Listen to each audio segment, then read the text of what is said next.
Bismillahirrahmanirrahim. Assalamualaikum warahmatullahi wabarakatuh. Waalaikumsalam warahmatullahi wabarakatuh.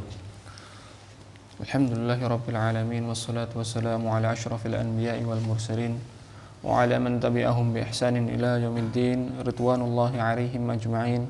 Thumma amma ba'd. Rabbi shrah li sadri wa yassir li amri wahlul 'uqdatam min lisani yafqahu qawli. Jamaah salat subuh yang dirahmati oleh Allah Subhanahu wa taala. Kita lanjutkan pembahasan kita dalam hadis yang kedua dari kitab Arba'in Nawawiyah karya Imam An-Nawawi rahimahullahu taala, yang pada pertemuan sebelumnya sudah kita bahas pembahasan tentang Islam, yang mana dikatakan oleh Rasulullah sallallahu alaihi wasallam, al-Islamu an tashhada an la ilaha illallah wa anna Muhammadan Rasulullah. Islam itu yang pertama adalah didasari dengan syahadat kepada Allah Subhanahu wa taala, wa tuqimas shalah, mendirikan salat, tidak sekedar mendirikan ya, tapi betul-betul meresapi salat itu sendiri ya. Maka Allah Subhanahu wa taala mengatakan ataupun memerintahkan di ayat wa aqimus shalah, dirikanlah salat.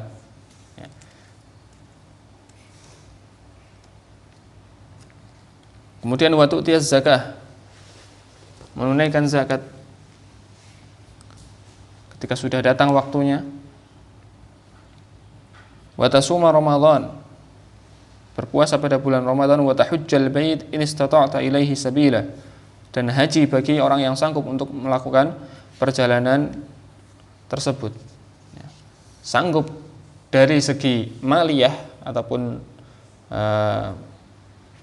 harta, dari segi harta, ataupun sanggup dalam hal fisik, karena memang haji itu salah satu ibadah yang paling berat dan membutuhkan dari segala sisi.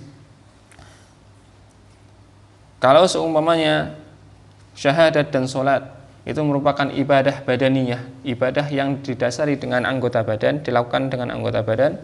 Kemudian zakat adalah merupakan ibadah maliyah, yakni ibadah dengan harta. Kemudian Ramadan itu juga dengan anggota badan. Nah, untuk haji merupakan suatu ibadah yang mengumpulkan keduanya, membutuhkan kekuatan badan dan juga dibutuhkan harta yang cukup untuk pergi ke Baitullah. Maka Rasulullah SAW mengatakan in istata'ta ilaihi sabila, bagi siapa yang mampu untuk melakukan perjalanan ke sana. Qala shadaqta. Di sini ya, rajul ataupun lelaki yang kemarin bertanya kepada Rasulullah ini unik ya. Dia bertanya tapi bisa membetulkan ya. Rasulullah sudah menjelaskan apa itu Islam, kata orang tersebut, shadaqta, engkau benar wahai Rasulullah. Sahabat takjub ya. Fa'ajibna lahu yas'aluhu wa yusaddiquh, kami kagum dengan orang ini ya. Dia bertanya tapi kok bisa membetulkan. Jarang ada orang seperti ini.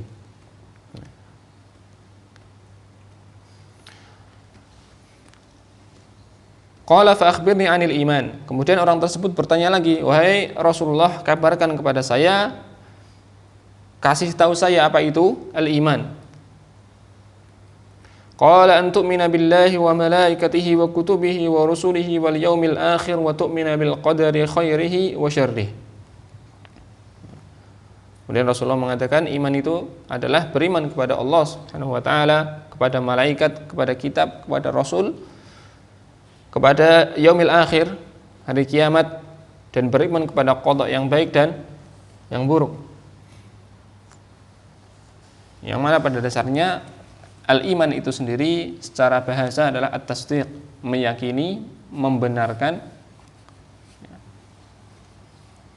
dengan apa yang datang dari Allah Subhanahu wa taala dan datang dari Rasulullah sallallahu alaihi wasallam. Hadza huwal iman. Inilah iman. Maka dari situlah beberapa para ulama mengatakan kalau Islam ya, Islam itu sendiri lebih cenderung kepada amal al-jawarih ya, dilakukan oleh anggota badan, nampak langsung, sholat terlihat bentuknya. Shaum, berpuasa, terlihat bentuknya. Membayar zakat, terlihat. Ya. Sedangkan iman ini adalah permasalahan hati. Ya. Iman permasalahan hati. Nah, ini sebagian ulama mentafsirkannya seperti itu. Akan tapi Imam Ibnu Rajab Al-Hambali beliau mengatakan yang namanya iman dan Islam itu syai' wahid, satu hal yang satu kesatuan. Ya. Maka ada kaidah beberapa dari para ulama, mereka mengatakan al-iman wal Islam idza ijtama'a iftaraqa wa idza iftaraqa ijtama'a. Iman, ya, pengertian iman dan Islam itu sendiri idza ijtama'a iftaraqa, apabila dua kata ini iman dan Islam disatukan, maka pada dasarnya mereka memiliki makna masing-masing. Ya. Kalau bisa kita kembalikan ke sini, Islam itu adalah yang sudah kita sebutkan kemarin, kemudian iman juga sudah kita sebutkan saat ini. Wa idza iftaraqa ijtama'a. Akan tapi kalau dimaknai masing-masing, ya, secara rinci, ya, itu masing-masing saling menguatkan. Ya. Jadi itu adalah pengertian dari para ulama. Maka jika ada yang mengatakan bahwasanya iman itu adalah perkara hati saja sudah cukup, nah ini ada kesalahan dalam pemahaman dia, ya, dari apa yang dia pahami. Karena Allah Subhanahu wa taala selalu mengaitkan antara iman dan amal, pasti. Maka di dalam surat Al-'Asr, wal 'asri innal insana lafi khusrin illal ladzina amanu wa 'amilus sholihat. Ya. Allah di sini mengatakan illal ladzina amanu wa 'amilus sholihat, orang yang beriman dan beramal sholih. Karena apa? Pasti yang namanya orang beriman itu akan mengamalkan. Ya. Dan ini selalu berkaitan. Ya. Maka sebagian besar para a'immah, imam-imam terdahulu mengatakan al-imanu qaulun wa amalun. Iman itu adalah perkataan dan perbuatan, ya. Tidak sekedar meyakini saya beriman kepada Allah, saya yakin kemudian tidak pernah sholat. Ini bukan orang beriman. Ya. Ini bukan orang beriman. Ketika dia mengatakan saya sudah syahadat, saya meyakini Allah itu Rabb saya yang harus saya ibadahi, tapi tidak pernah sholat. Nah, ini ngapusi imannya. Ya. Karena bentuk dari keimanan kita kepada Allah adalah dengan amalan. Baik. Kemudian fa akhbirni 'anil iman qala an tu'mina billah. Beriman kepada Allah yang akhirnya kita sebut dengan rukun iman. Ya. An tu'mina billah, beriman kepada Allah Subhanahu wa taala. Ya. Dengan segala apa saja yang datang dari Allah Subhanahu wa taala. Kita meyakini bahwasanya Allah Subhanahu wa taala yang Maha memberi rezeki. Ketika kita betul-betul meyakini Allah yang memberi rezeki kepada kita, kita yakin Allah sudah menjamin rezeki kita. Ketika kita yakin hal tersebut, dipastikan, ya, kita tidak akan mengambil dari harta ataupun rezeki yang haram. Karena Allah Subhanahu wa taala sudah menetapkan rezeki bagi setiap makhluknya. Ya. Bahkan, ya, sampai hewan-hewan yang kecil pun kalau kita perhatikan mereka sudah mendapatkan jatah rezekinya masing-masing. Di dalam suatu hadis, meskipun hadis ini dikatakan hasan oleh sebagian ulama hadis, diriwayatkan oleh Imam Tirmidzi, dikatakan lau tawakkalu haqqat tawakkul, jikalau seorang manusia itu betul-betul bertakwakal kepada Allah, betul-betul tawakalnya itu sempurna, tawakal itu betul-betul memasrahkan semuanya kepada Allah Subhanahu wa taala, la razaqakum kama yarzuqut thayr, pasti kalian akan diberikan rezeki oleh Allah sebagaimana Allah memberikan rezeki kepada seekor burung. Taghdu himason wa taruhu butona. Setiap pagi seekor burung pasti berangkat ataupun keluar dari sarangnya itu dalam keadaan lapar. Wa taruhu butona, dan pada sore harinya dia pulang dengan keadaan perut sudah kenyang. Padahal dia cuma terbang. Ya. Tidak ada yang namanya burung itu investasi ke perusahaan apa. Ya. Tidak ada yang jualan, tapi dia terbang. Kemudian Allah Subhanahu wa taala memberikan rezeki kepada dia, sudah menjamin rezekinya.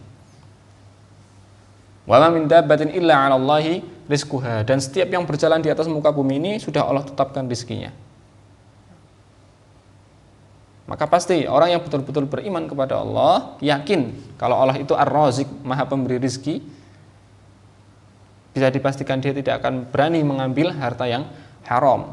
Yang syubhat saja dia tidak berani, apalagi yang haram. Ini adalah hakikat iman itu sendiri. Wa malaikatih, meyakini bahwasanya Allah itu memiliki malaikat-malaikat, ya. Yang mana Allah Subhanahu wa taala sudah membagi tugasnya masing-masing. Ya, kita meyakini bahwasanya Allah setiap hari itu ada sekitar 70.000 malaikat yang naik ke arsy-Nya Allah, ke Sidratul Muntaha, ke langit ke-7 dan tidak pernah kembali. Ya, dan jumlahnya itu sangat banyak. Sejak Allah Subhanahu wa taala menciptakan dunia sampai nanti akhir zaman, ya, Allah setiap harinya masih akan ada terus 70.000 malaikat yang naik ke langit ke-7 dan tidak akan pernah kembali. Dan kita harus meyakini bahwasanya itu adalah ketentuan Allah Subhanahu wa taala dan betul-betul ada. Ya. Jadi jumlah malaikat ada berapa? Wallahu a'lam. Tinggal dikalikan. Mungkin kita sudah hidup berapa ribu tahun, dikalikan. Ya. Yang pasti Allah Subhanahu wa taala menerangkan beberapa malaikat-malaikat yang sudah mendapatkan tugasnya masing-masing. Ya, seperti yang sangat terkenal malaikat Jibril yang menyampaikan wahyu kepada para anbiya, kepada para nabi dan malaikat-malaikat yang lainnya. Baik, jamaah salat subuh yang dirahmati oleh Allah Subhanahu wa taala, mungkin kita lanjutkan di pertemuan berikutnya. Semoga Allah Subhanahu wa taala masih memberikan kepada kita kesempatan untuk bermajlis ilmu. Aqulu qawli hadza wa astaghfirullahal azim. Wassalamu alaikum warahmatullahi wabarakatuh. Waalaikumsalam.